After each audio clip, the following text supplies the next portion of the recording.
Mutation. It is the key to our evolution. It has enabled us to evolve from a single-celled organism into the dominant species on the planet. The advent of the nuclear age may have accelerated the mutation process. Individuals with extraordinary abilities may already be among us.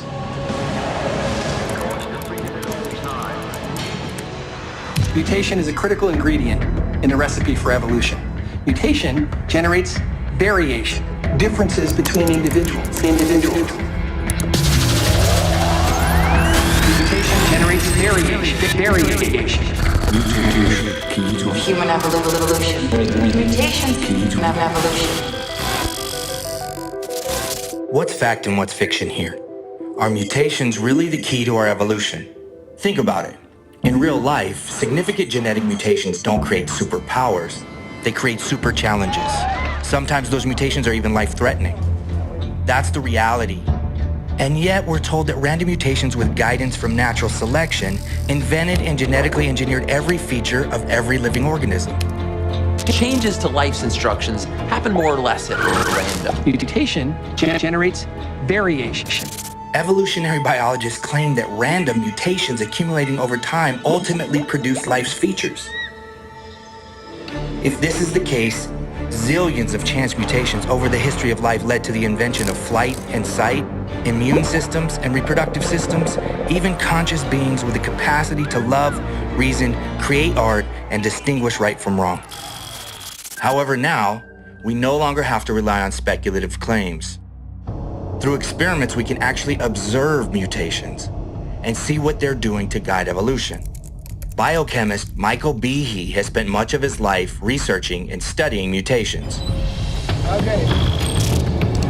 In the past 50 years or so, methods have been developed to track mutations, changes in DNA at the very molecular level.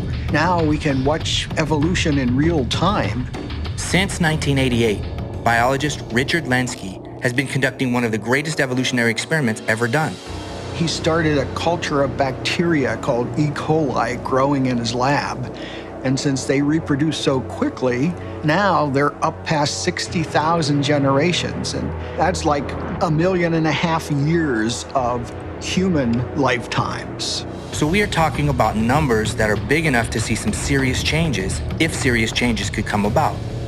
In his work, he's seen a lot of beneficial mutations come along. But turns out that the great majority of the mutations were in pre-existing genes, and they either broke or degraded the genes.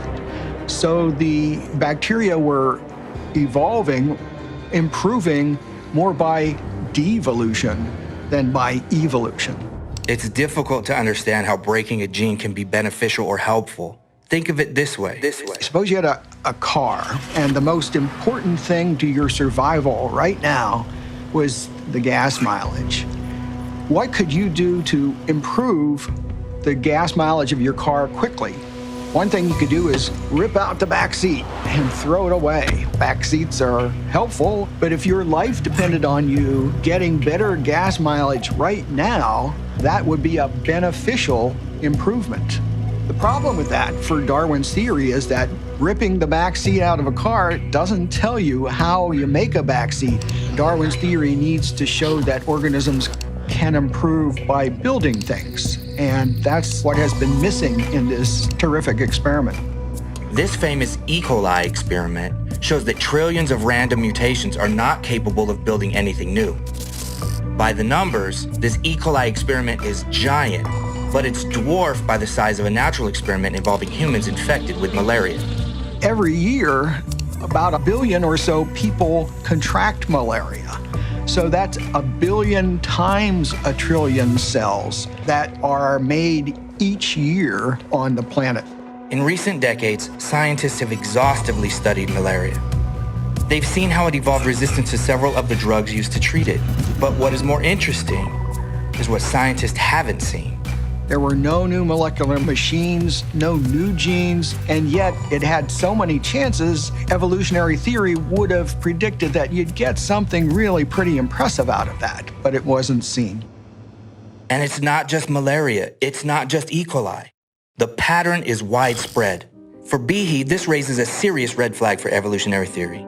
The discovery that many beneficial mutations are actually destructive or degradatory mutations puts a huge monkey wrench into Darwinian theory. Not only can't Darwin's mechanism of random mutation and natural selection build complex systems, it has a strong tendency to degrade them. This means beneficial mutations, what we have been taught are the building blocks of evolution, show no observable capacity to build or invent. We see that overwhelmingly the good mutations come about by breaking old genes. So you're not making something new, you're throwing out something you already had. We see it in bacteria, we see it in mammals, we see it in birds, we see it everywhere that's been looked at so far. This scientific evidence completely conflicts with evolutionary theory, and that is why the public never hears about it. Only a few brave scientists have been willing to speak out, like Lynn Margulis. I was taught over and over that the accumulation of random mutations led to evolutionary change, led to new species. I believed it until I looked for evidence. So if mutations aren't the building blocks of evolution, what can explain the invention of new things like the cell, or the eye, or flight? In birds, we find all kinds of amazing interdependent features that appear orchestrated for flight. We know from experience how difficult it is to get a flying machine and what it takes to build one. We observe things like purpose and function coming from intelligent sources, not from blind material processes. So when we see design, engineering, and artistry throughout nature, shouldn't we be looking for a designer, an engineer, an artist capable of fashioning what we see? We are not materialists. We see the human soul. We experience love. We live with purpose.